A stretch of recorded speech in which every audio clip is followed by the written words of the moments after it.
Hello everyone! Mga kamarites dyan, luto ulit tayo. Yung mga tawag nito, fried rice lang dyan. We gonna cook today a sausage and a bacon with French bean fried rice.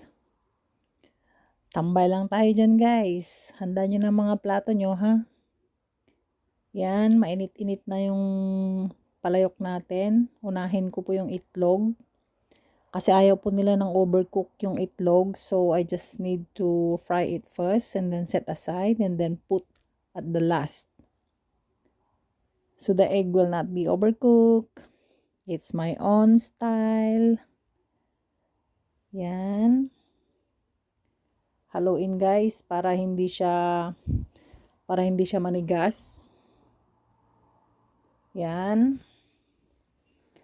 Thank you everyone for joining me tonight sa mga patsamba kong luto. Hindi po ako professional chef. Mga nakaw na video lang habang nagluluto ng aming kakainin. Patsamba, kumbaga.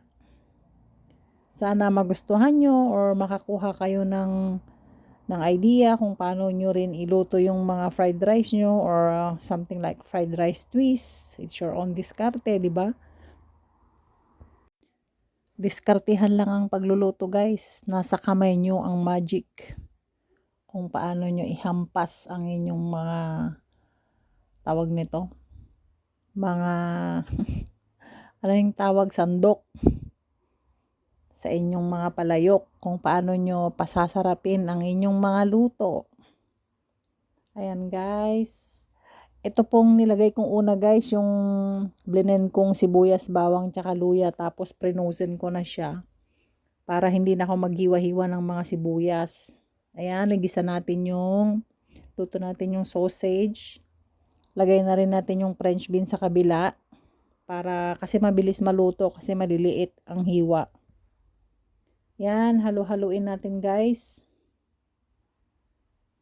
Naaamoy nyo ba yung naaamoy ko? Amoy kilikili. Joke lang po. Medyo mabango-bango. Enjoy watching guys. Bacon naman sa kabila para yung mantika niya, yun na rin yung panggisa ng gulay. Yan. Wow.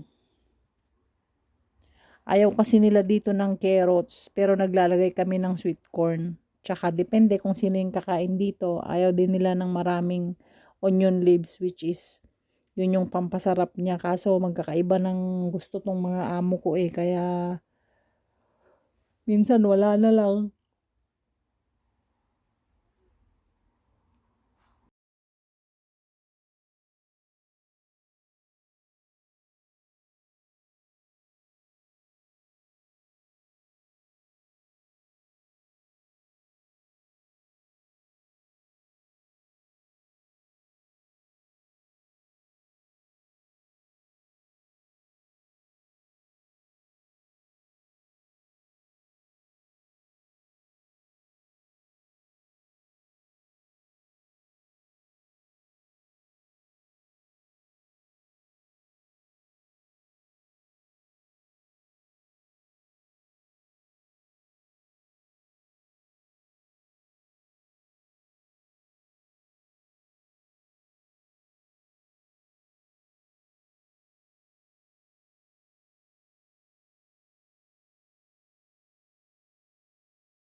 Ayan guys, nilagay ko na yung corn.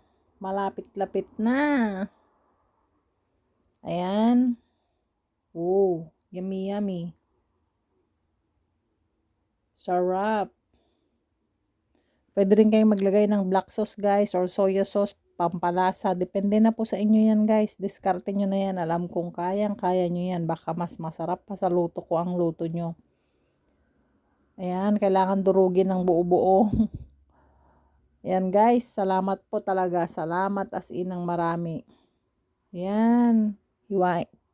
Halo-haloin lang guys hanggang sa maging okay siya.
Ayan guys, okay na po. Medyo napapagod na po ako sa kakahalo. Pero kailangan maging mainit lahat. Yung as in mainit na mainit. Nandyan yung amo ko nakatambay dyan sa gilid ko. Gutom na yan. Kaya nag-aabang na ng makain. Ayan guys, sarap. Kape na lang ang kulang o kaya coke. Handa na mga plato mga kapatid. Kain na tayo. Thanks everyone.